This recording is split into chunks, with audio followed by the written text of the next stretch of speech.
Let's be kind. We can be kind. Take some time to look a stranger in the eye and be kind.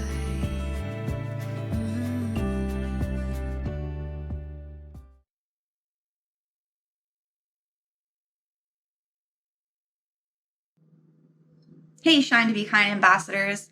Thank you so much for joining me on part 2 of our discussion of mental health versus mental illness.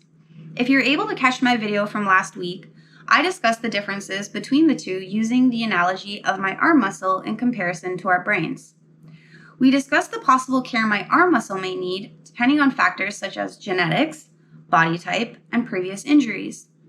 In this video, I'm going to touch on the similarities on how we can care for our brain the same way we can care for our arm muscle to promote positive mental health and well-being. Through much research, and again, I'm not a doctor, I'm not a therapist, or a medical professional, we have narrowed down what we feel are 6 essential pillars to developing a positive, healthy lifestyle, and they include physical, emotional, environmental, social, spiritual, and financial. Let's do a quick breakdown of what each of these pillars means. On our journey to positive mental health, the first pillar we will discuss is the physical one. This pillar is inclusive of a variety of elements, including getting much needed exercise, however that may look to you. Many of us, including myself, can often struggle with our body image, so taking care of our mind with physical activity can assist with producing endorphins and thus giving ourselves more of that self-love. It also means getting proper rest, eating nutritious foods, and relaxation. And again, each of these can look different to each and every one of us. The important key is balance. A body in motion stays in motion. The next pillar on our journey is emotional. Emotional can look so different and mean so many things to us all. Depression, anxiety, stress, poor body image, grief, trauma, and major changes in your life all can contribute to our emotional state of minds. It is extremely important to surround yourself with positive thoughts, emotionally stimulating activities, and conversations that promote positive, healthy living. The next pillar we will look at is environmental, and this relates to the energies around you. Your environment is not just the physical items you are submersed in. It also is about creating a positive atmosphere and safe place. It is inclusive of the space you live in, no matter the size of your home, the area you work in, the outdoor areas you visit, and your community involvement.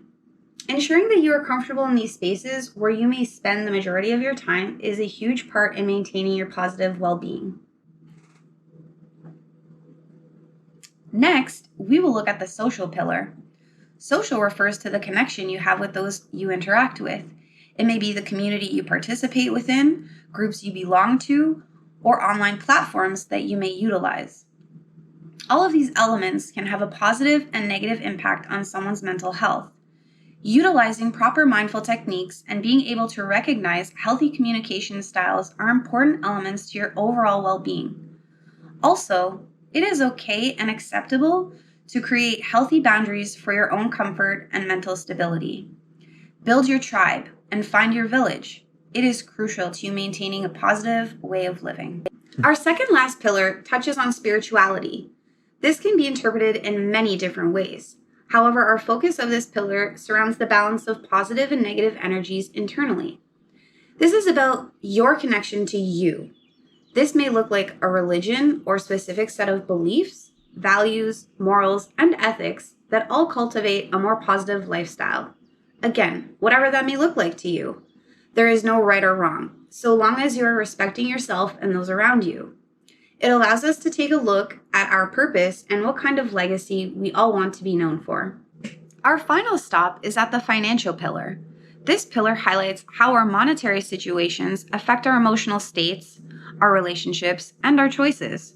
We will learn together how to reduce the amount of stress that can be caused by financial strain by educating ourselves on proper budgeting, allocating funds appropriately, and using outside resources such as talking to a financial advisor to help with our needs. So come join us on our journey as we dive into each of these pillars in depth.